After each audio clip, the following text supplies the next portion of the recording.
Assalamualaikum warahmatullahi wabarakatuh. Selamat pagi Sobat Sehat semua. Semoga kita semua selalu dalam keadaan sehat selalu dimanapun berada dan selalu semangat untuk menjalani aktivitas hari ini. Sobat Sehat, bertemu lagi dengan saya Raffi Ronaldo dalam podcast di Kesemuban Bongens, obrolan generasi milenial sehat. Sobat Sehat, pada hari ini tema ataupun topik dari podcast kita yaitu mengenai inovasi kesehatan yang dicetuskan oleh rekan-rekan kita dari Puskesmas Ula Pacet. Dimana untuk inovasi kesehatan ini itu diberi judul dengan Acting Olga, atau mencegah dan mengatasi stunting dengan menggunakan teknik acupressure dan olahan toga. Nah, untuk membahas lebih lanjut lagi mengenai inovasi kesehatan tentang Acting Olga ini, sekarang saya sudah kedatangan dua orang narasumber dari Puskesmas Ula Pacet yang merupakan sebagai penggagas dari inovasi kesehatan ini. Yang pertama kita sapa ada Ibu Ratna, Ibu Emma Ratna, AMK. Hai Sobat Sehat. Yang kedua ada Bang Sugiarto SKM. Halo, Assalamualaikum semuanya, sobat sehat ya. Iya, sobat sehat. Nah, jadi judul inovasinya itu mengenai Acting Olga ya, Sugiarto ya. Nah, jadi ini judulnya menarik sekali dan saya yakin pun juga inovasi kesehatannya ini memang menarik untuk kita bahas dan kita bagikan informasi kepada sobat yang ada di rumah dan ataupun yang melihat podcast ini. Nah, jadi Ibu Emma, kira-kira yang melatar belakangi Ibu untuk menulis tentang inovasi kesehatan Acting Olga ini apa? Baiklah, inovasi Acting Olga ini saya buat tahun 2022 sampai sekarang. Terus kenapa saya buat inovasi ini? Karena saya melihat di Indonesia ini masih cukup tinggi angka stunting. Terus saya sebagai tenaga kesehatan sudah melakukan pelatihan akupressur yang difasilitasi oleh Dinas Kesehatan, ingin turut serta menurunkan angka stunting di wilayah kerja kami, yaitu di UPTD Puskesmas Ula Pacet, Kecamatan Lawametan. Ya. Jadi tambahan ya untuk terkait dengan program inovasi Acting Olga ini, Pak Romi ya.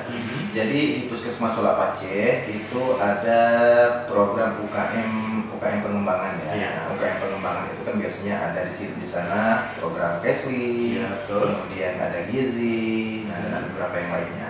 Nah, kemudian kami dari Puskesmas untuk meningkatkan standar pelayanan kami dan mungkin tujuan kami juga salah satunya yaitu untuk agar masyarakat itu lebih percaya ke Puskesmas Ula Pacet khususnya, itu kami mengembangkan UKM pengembangan, yaitu salah satunya adalah program akupressur ini. Dan akupressur ini itu sudah berjalan ya, terkait dengan pelaksanaannya itu tahun 2019 di Puskesmas kami. Nah, sampai sekarang masih jalan. Alhamdulillah semakin banyak untuk pasien ya. Nah, kemudian dengan banyaknya atau dengan maraknya pertanyaan-pertanyaan, karena saya sendiri selaku petugas promosi kesehatan di Puskesmas dan sering juga muter-muter lapangan di wilayah kerja Puskesmas kami, itu banyak sekali keluhan-keluhan, terutama dari ibu hamil, kemudian ibu menyusui, kemudian ibu-ibu balita. Itu banyak di antara mereka itu bertanya, kenapa kok anak saya ini makannya agak susah. Kemudian ada lagi yang tanya, kenapa kok ASI saya sedikit kalau seandainya lagi baru sudah melahirkan. Atau kemudian bagaimana caranya biar ASInya banyak, bagaimana caranya biar anak kita itu sehat dengan makanan-makanan yang kita buat sendiri, seperti makanan lahap. Karena kebanyakan kalau zaman sekarang ya Pak Romi ya, kebanyakan ibu-ibu itu pengennya yang praktis-praktis, tidak mau yang repot lagi. Jadi beli makan kemasan segala macam segitu. Padahal itu hal-hal yang menurut kami tidak alami kan. Dan lebih baik lagi kalau seandainya kita punya skill atau punya pengetahuan terkait dengan bagaimana cara pembuatan makanan-makanan yang kita buat sendiri, yang kita tahu sendiri, nutrisi segala macam.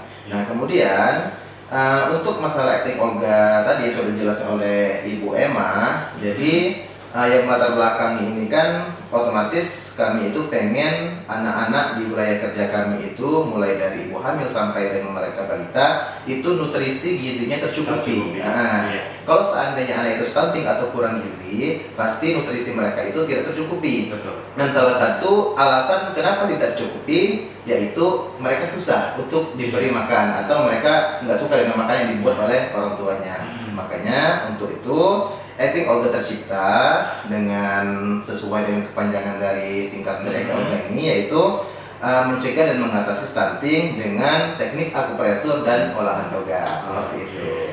Nah, untuk teknik akupresurnya itu bisa jelaskan nggak, Bu Eva? Ya baiklah, kita akupresur itu artinya melakukan penekanan titik di meridian. Akupresur itu adalah melakukan penekanan pada titik meridian dengan menggunakan jari. Kalau misalnya akupunktur itu melakukan penekanan pada titik meridian menggunakan jarum. Mereka tuh sama tekniknya tapi itu beda cara medianya. Nah, kalau seandainya kita langsung praktek ya, kalau untuk pada anak yang kurang nafsu makan, kita juga di inovasi ini kami mengajarkan biar akupresur mandiri di rumah ibu-ibu. Jadi lebih optimal lagi. Mereka kalau di rumah kan bisa dilakukan sehari 2 kali pagi dan sore. Tapi kita yang ajarkan dan kita bekerja sama dengan ibu PKK. Jadi kita kumpulkan ibu PKK, kita ajarkan cara akupresur bagaimana mandiri di rumah. Nah, pertama kita kalau ini tiga jari di bawah dari pergelangan tangan anak. Ya, penekanannya selama lebih kurang 33 kali sesuai dengan kondisi anak. Di sini 3 jari di bawah lengan. Ini untuk merangsang biar tidak, kan biasanya anak yang nafsu makannya kurang itu mual muntah. Nah, ini untuk mengurangi biar muntah. Itu 3 jari. Ya, 3 jari pergelangan tangan ya. Nah, 3 jari pergelangan tangan.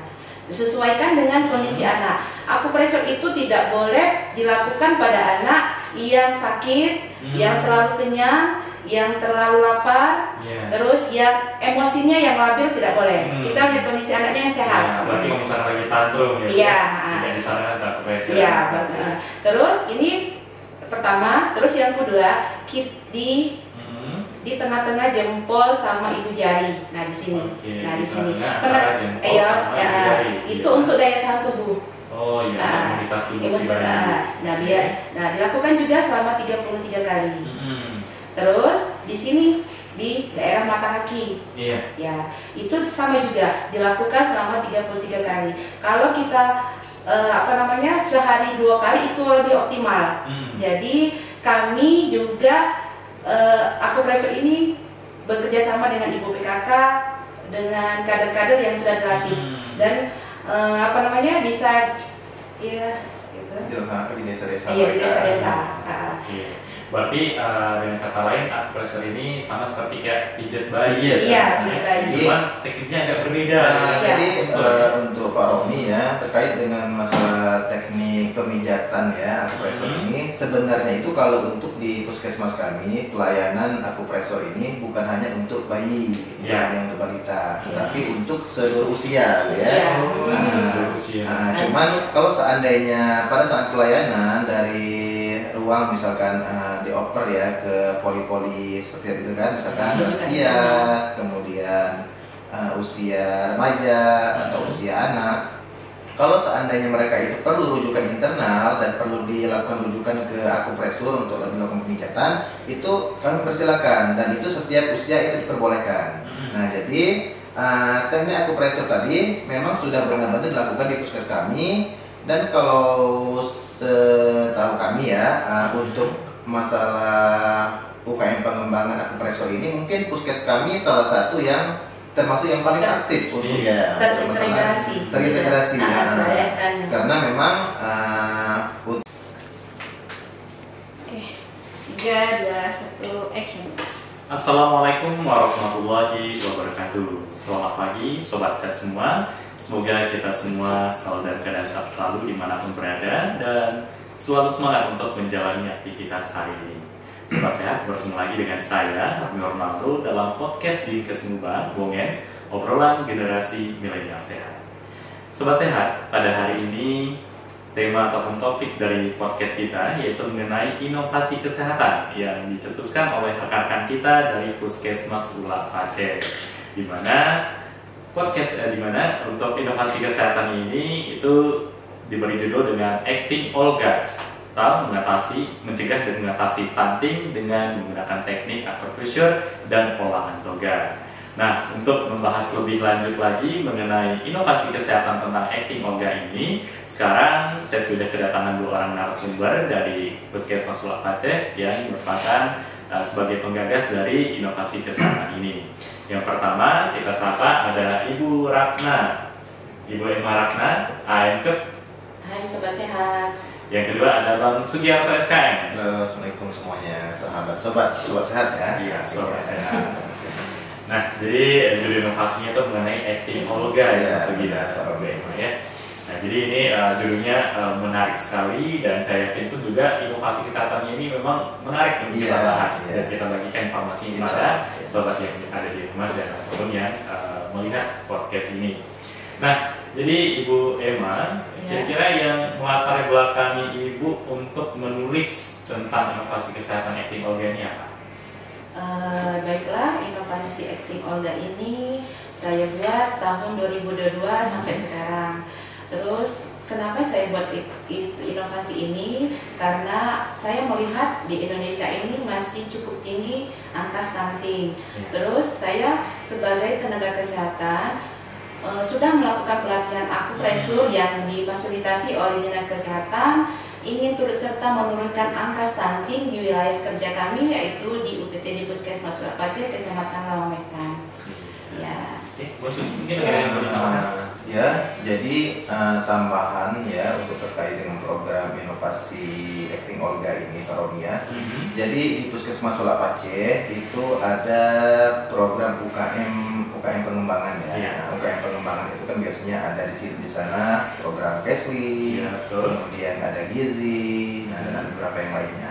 Nah, kemudian kami dari Puskesmas untuk meningkatkan standar pelayanan kami dan mungkin tujuan kami juga salah satunya yaitu untuk agar masyarakat itu lebih percaya ke Puskesmas Ula Pacet khususnya, itu kami mengembangkan UKM pengembangan, yaitu salah satunya adalah program acupressure ini. Dan acupressure ini itu sudah berjalan ya, terkait dengan pelaksanaannya itu tahun 2019 di Puskesmas kami.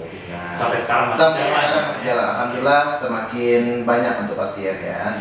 Nah, kemudian dengan banyaknya atau dengan maraknya pertanyaan-pertanyaan, karena saya sendiri selaku petugas promosi kesehatan di Puskesmas dan sering juga muter-muter lapangan di wilayah kerja Puskesmas kami, itu banyak sekali keluhan-keluhan, terutama dari ibu hamil, kemudian ibu menyusui, kemudian ibu-ibu balita.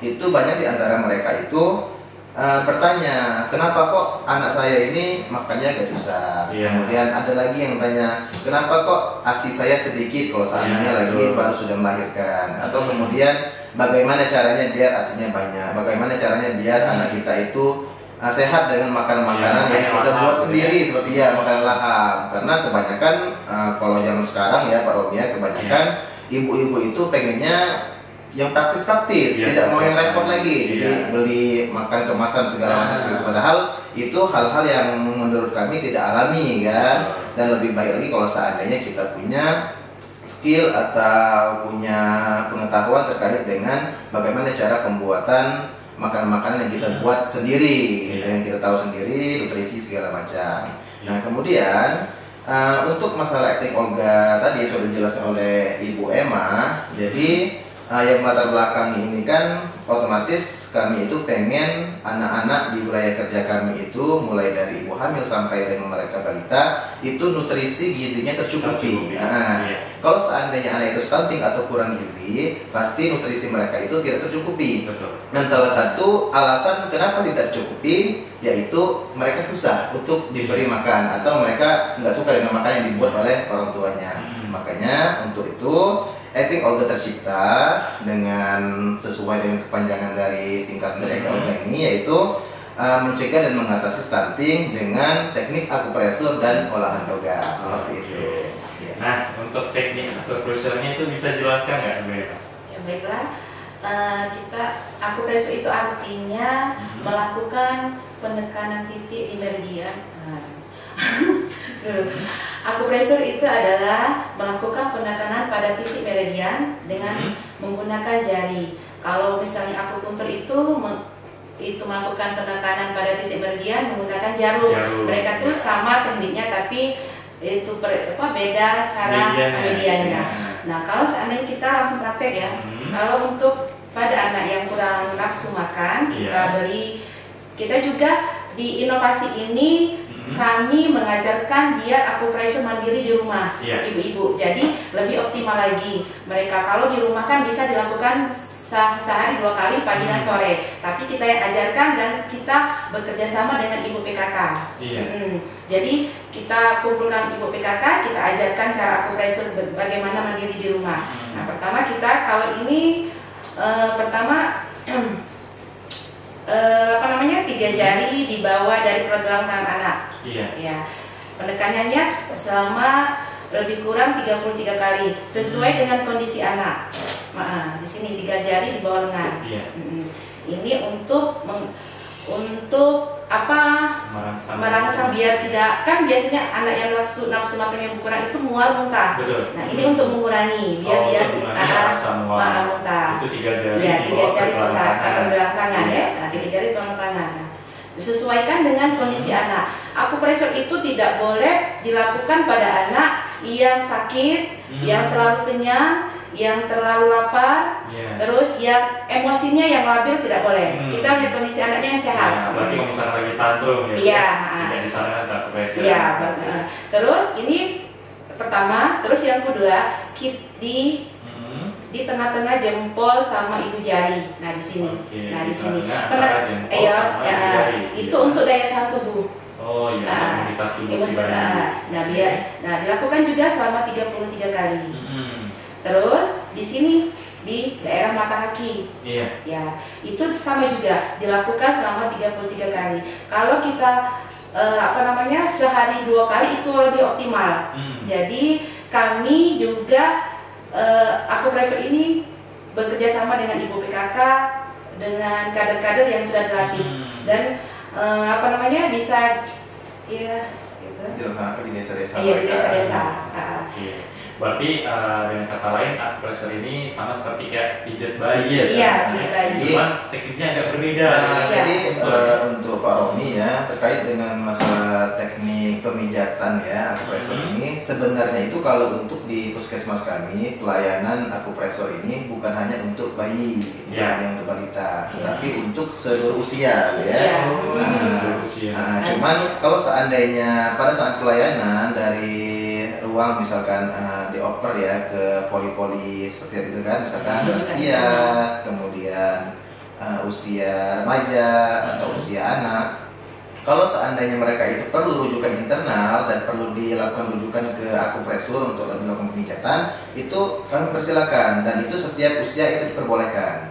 Nah, jadi teknik akupresur tadi memang sudah benar-benar dilakukan di puskes kami. Dan kalau setahu kami ya, untuk masalah UKM pengembangan akupresur ini mungkin puskes kami salah satu yang termasuk yang paling aktif untuk terintegrasi karena memang jadi setiap petugas kami, terutama perawat di pustu, kemudian bidannya, kemudian kadernya itu wajib menguasai teknik akupresur dan juga bagaimana cara pengelolaan makanan untuk anak biar anak tadi itu mau makan dengan makanan yang kita buat sendiri dengan tentunya tahu kualitasnya, gizi sehat seperti itu.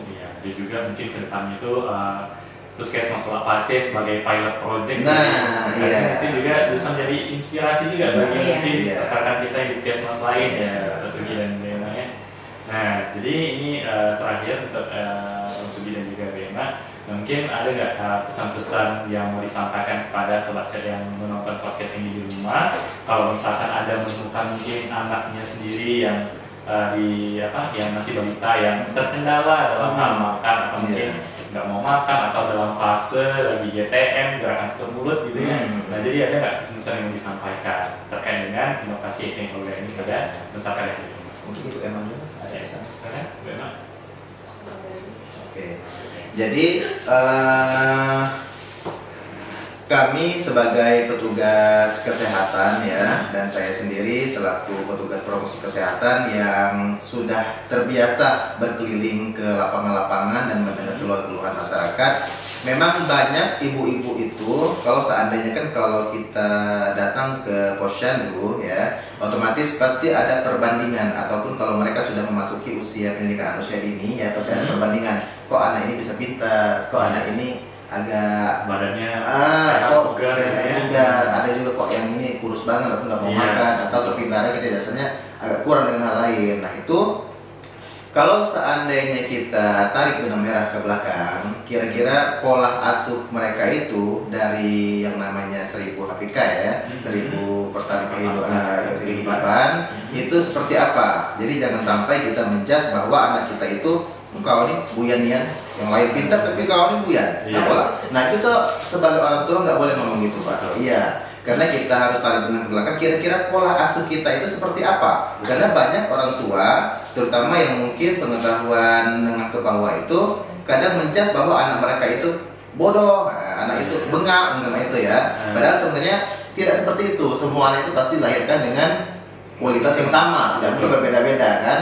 Nah tinggal kita sebagai orang tua bagaimana cara pola asuh kita ke anak tersebut, mulai dari kita sudah tahu bahwa kita sudah hamil, pengasuhan kita seperti apa. Nah terkadang ibu-ibu yang ada di desa itu mereka beranggapan bahwa ini sesuai, beli vitaminnya mahal seperti itu. Padahal sebenarnya nggak harus yang mahal. Seperti kata Ibu Emma tadi, banyak tanaman-tanaman obat keluarga yang bisa kita jadikan sebagai bentuk vitamin untuk tubuh kita, atau makanan-makanan yang ada di sekitar kita. Contohnya misalkan ikan, kemudian ati ayam, telur, itu kan hal yang agak murah ya. Daun kelor yang tinggi proteinnya, bagus untuk perkembangan anak ataupun memperbanyak susu ya untuk ibu hamil. Nah itu untuk ibu hamil dan juga menyusui, nah itu kan bagus. Jadi nggak semua untuk pola asuh anak itu hal yang mahal. Jadi tergantung dengan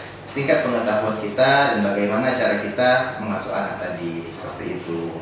Nah selanjutnya selama 9 bulan ibu-ibu mengandung kemudian melahirkan. Nah terkadang kalau seandainya kita lihat ke lapangan, kok anak ibu ini diberi susu formula ya seperti itu ya. Pak, anak aku ini galak nyusu. Pak, asinya sedikit atau tidak keluar. Nah, padahal sebenarnya anaknya ini asinya tidak kati, makanya aku nyusu. Padahal nggak ada istilah asi itu, nggak ada, kan nggak mungkin kan?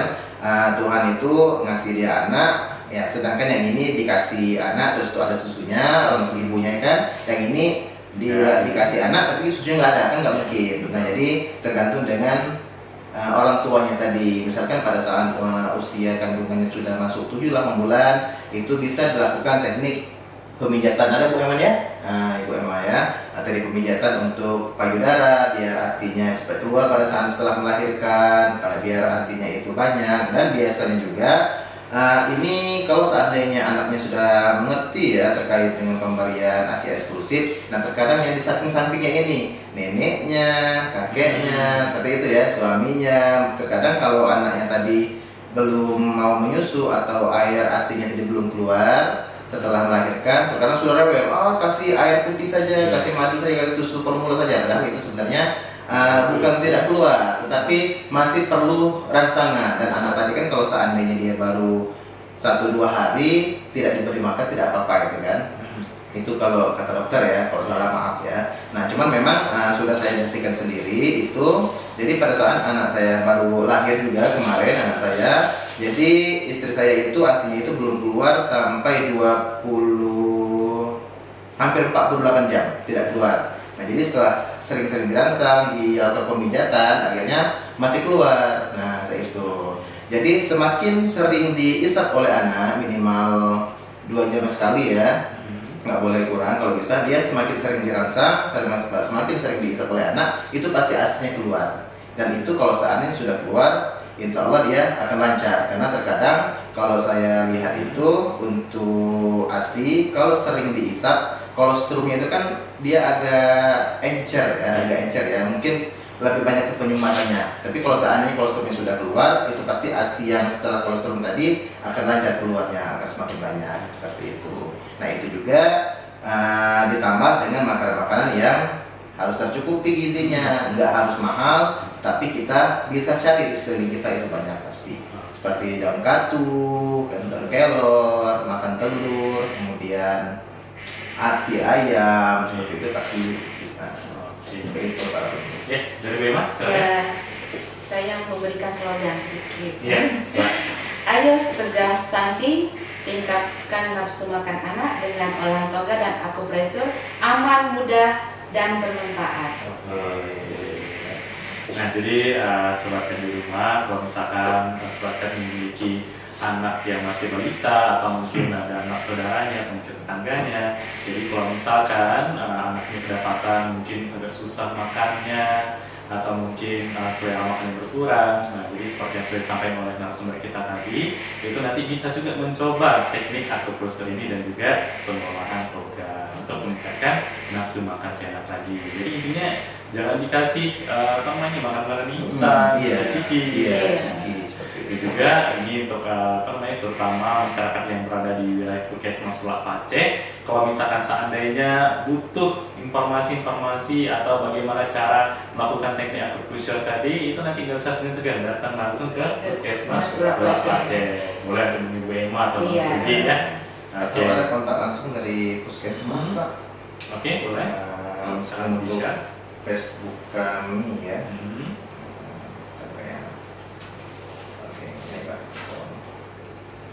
Nah, jadi seperti yang sudah disampaikan tadi, bagi masyarakat, terutama yang masyarakat yang berada di wilayah kerja Sulak Paceh, kalau misalkan nanti ingin untuk anaknya dibawa ke Sulak Paceh untuk mendapatkan akupresur dan juga untuk mendapatkan pengetahuan tentang tanaman obat keluarga tadi atau toga tadi, itu bisa datang langsung ke Puskesmas Sulak Pacehnya atau bisa juga di link media sosial dari Puskesmas Sulak Paceh, di mana untuk emailnya itu adalah puskesmas.paceh@gmail.com.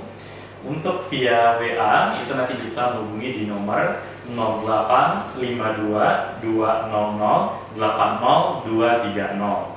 Nah, untuk di Instagramnya itu juga bisa nanti menghubungi atau di Instagramnya di @puskesmas-paceh. Nah, dan untuk di Facebooknya itu adalah @puskesmas-paceh. Nah, jadi kalau misalkan teman-teman ataupun masyarakat yang butuh informasi kesehatan dari Puskesmas Sulak Paceh, nanti bisa menghubungi di link media sosial yang sudah disebutkan tadi. Baiklah, untuk masyarakat ataupun sobat saya di rumah, untuk podcast kita kali ini kita cukupkan dulu sampai di sini. Dan juga kami dari tim podcast Dinkes Muba mengucapkan terima kasih kepada narasumber, kepada Bema dan juga Bang Sugi yang sudah berbagi informasi pada kita semua terkait inovasi kesehatan acting organ ini. Semoga ke depan ini terus berlanjut ya Bang Sugi dan juga Bema, dan juga seperti yang sudah disampaikan tadi menjadi inspirasi juga bagi teman-teman atau rekan-rekan di mas-mas lain untuk juga bisa mengaplikasikan ilmu tentang acting organ ini. Baiklah, saya sendiri selaku host di podcast Dinkes Muba ini ucapkan terima kasih atas atensi sobat sehat semua, dan juga saya mohon maaf kalau ada kata-kata yang salah atau kekurangan. Dan untuk podcast kita ini kita cukupkan. Oh ya, dan jangan lupa juga untuk terus pantau dari podcast kita ini di YouTube channel kami, yaitu di Dinkes Muba. Baik, saya Romel Ronaldo mengucapkan terima kasih dan mohon diri dari hadapan kita semua. Dan kata, wassalamualaikum warahmatullahi wabarakatuh. Waalaikumsalam. Kita sehat, kita pacak gae. Wassalamualaikum warahmatullahi wabarakatuh. Dadah.